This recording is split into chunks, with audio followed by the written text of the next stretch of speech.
Section 5.3, Independence and the Multiplication Rule.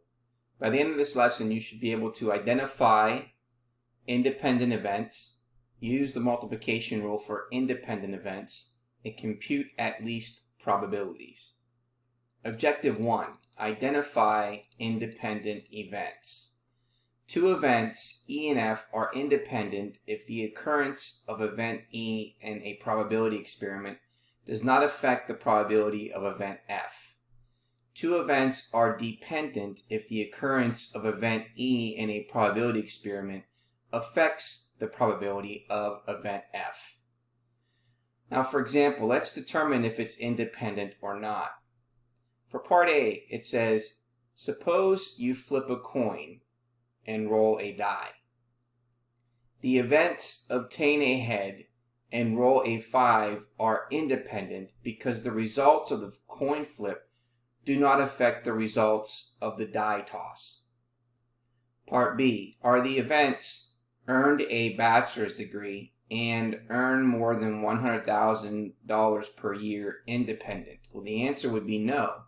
The events are dependent because knowing that an individual has a bachelor's degree affects the likelihood that the individual is earning more than $100,000 per year.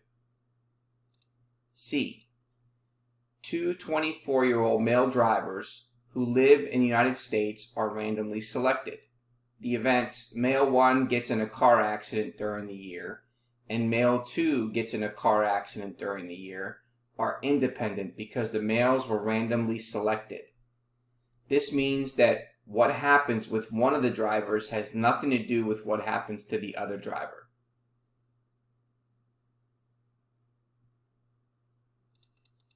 Part D. Suppose you draw a card from a standard 52-card deck of cards and then roll a die. The events draw a heart and roll an even number are independent because the results of choosing a card do not impact the results of the die toss. Suppose two 40-year-old women who live in the United States are randomly selected. The events woman 1 survives the year and woman 2 survives the year are independent. F. Suppose two 40-year-old women live in the same apartment complex. The events woman 1 survives the year and woman 2 survive the year are dependent. G. Suppose there are 24 students in a class and 15 of the students are female. What's the probability of a randomly selected student is female? That would be 15 out of 24. What is the probability that a second randomly selected student is female? It would be 14 out of 23. And the reason being is because once the first student was taken out, that student wasn't replaced. So therefore, there's only 14 left to choose from out of the 23. So, are the events first student selected is female and second student is female independent? Well, let's talk about that here. Suppose the United States population has 160 million females and 140 million males. What is the probability that the individual selected is female? Well, the probability of female is going to equal 16 out of 300, which is approximately 0.5333. Now, the probability that the second person randomly selected is also female is 159,999,999 because we took that one away out of the 299,999,999, or we get 0.533318. These two probabilities are very similar to each other, even though the events are dependent. So therefore, going back to our question, that would be dependent. Now, when we take small samples from large finite populations, we make the assumption of independence even though the events are technically dependent. As a general rule of thumb, if the sample size n is no more than 5% of the population size n, meaning that lowercase n is less than or equal to 0.05 of capital N, we assume independence. So that's a great rule to make sure that you're aware of as you're moving through your assignments. Example.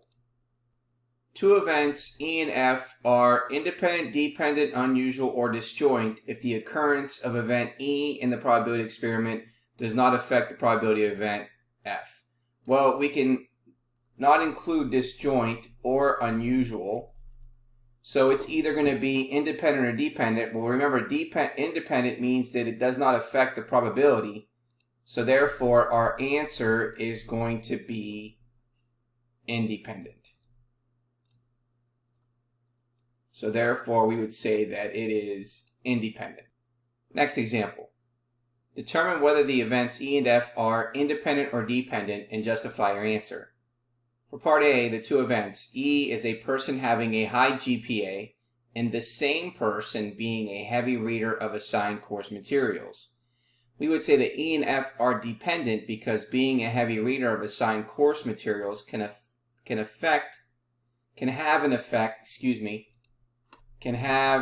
an effect on the probability of a person having a high GPA since it's the same person. Okay, part B. Event E is a randomly selected person accidentally killing a spider, and part F is a different randomly selected person accidentally killing a spider. E cannot affect F and vice versa because the people were randomly selected, so the events are independent. And one of the key words is looking at randomly. Part C. The unusually foggy weather in London on May 8th. Event F. The number of car accidents in London on May 8th. The unusually foggy weather in London on May 8th could affect the number of car accidents in London on May 8th. So E and F are dependent. Now, disjoint or mutually exclusive events versus independent events. Disjoint events and independent events are different concepts. Recall that two events are disjoint if they have no outcomes in common. That is, if knowing that one of the events occurs, we know that the other event did not occur. Independence means that one event occurring does not affect the probability of the other event occurring. Therefore, knowing that two events are disjoint means that the events are not independent. Now, consider the experiment of rolling a single die. Let E represent the event roll an even number, and let F represent the event roll an odd number. We can see that E and F are disjoint. They're mutually exclusive because they have no outcomes in common. In addition, the probability of event E being rolling an even number is 1 out of 2, and the probability of event F, which is roll an odd number, is 1 out of 2. However, if we are told that the roll of the die is going to be an even number, then what is the probability of event F? Because the outcome will be even, the probability of event F is now 0, and the probability of event E is now 1. So knowledge of event E changes the likelihood of observing event F.